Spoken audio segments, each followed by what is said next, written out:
Hello అండి, నమస్తే అందరికీ. ఇప్పుడు వర్షాలు పడుతున్నాయి కదండి. వర్షాలు పడేటప్పుడు మనకి మందార మొక్కలైనా ఏ పూల మొక్కలైనా కొన్ని మొక్కలు ఇట్లా ఆకులు పండిపారిపోతాయండి. అవి ముదురాకులు అయితే పండిపోతాయి. దాని గురించి ఏమీ భయపడాల్సిన పని లేదండి. నేను అంతకుముందు వీడియోల్లో కూడా చెప్తా ఉంటాను. ఇట్లా తీసేసుకుంటే మళ్ళీ మనకు మొక్క ఫ్రెష్గా ఉంటుంది. ఇది చూడండి, ఇప్పుడు తీసేసిన దగ్గర బాగుంటుంది. మళ్ళీ కొత్త ఆకులు కూడా వస్తాయండి. భయపడాల్సిన పని లేదు. ఏదన్నా పురుగు ఉంటే పసుపు, కారం, ఎండు కారం, పసుపుతో మనం క్లీన్ చేసుకోవచ్చు. స్ప్రే చేసి 1 లీటర్ వాటర్కి పురుగు ఏదైనా ఉంటే, మిల్లీబగ్స్ కానీ ఇంకేదైనా పురుగు ఉంటే 1 లీటర్ వాటర్లో 1 స్పూన్ కారం, 1 స్పూన్ పసుపు వేసి బాగా గిలకొట్టి స్ప్రే చేసుకుంటే శుభ్రంగా పోయిద్దండి ఏ పురుగైనా కానీ.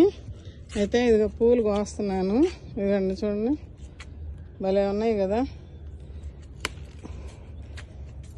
ఇదండి ఈ పువ్వు. ఇంకా ఈ మొక్క నాటనే లేదు నేను. బాగా వస్తున్నాయి. ఇంకా కోస్తూ ఉన్నాను. ఆంటీ మీ మొక్కలు బాగున్నాయి అంటే, ఎవరి మొక్కలైనా వర్షాలు పడేటప్పుడు కొంచెం అలాగే ఉంటుందండి. పండాకులు ఏదైనా వస్తే నేను మటుకు తీసేస్తూ ఉంటాను. పైకి వచ్చినప్పుడల్లా నాకు ఇంకా అదే పని. ఇదిగండి, పురుగు వస్తే మాత్రం ఆ పని చేయండి, లేదంటే ఆ పండాకుల వరకు తీసేసేయండి. ఇదండి గులాబీలు చూడండి ఎంత బాగా వచ్చినాయో, భలే ఉన్నాయి కదా. ఇంక ఈ పూలన్నీ కోసి అటు నుంచి కోసుకుంటూ వచ్చి ఇక్కడికి వచ్చేసరికి గుర్తు వచ్చింది. మొన్న అడిగారు ఒకళ్ళు, సరే వాళ్ళ కోసం చెప్దాంలేని చేశాను. ఈ వీడియో చేస్తున్నా. ఇదండి పండిపోయినవన్నీ తీసేసుకుంటే మనకి ఫ్రెష్గా ఉంటుంది మొక్క. ఇదండి 2 పచ్చిమిరకాయలు కోసుకున్న, బెండకాయలు ఇంకా 10 కాయల పైన ఇంట్లో ఉన్నాయి.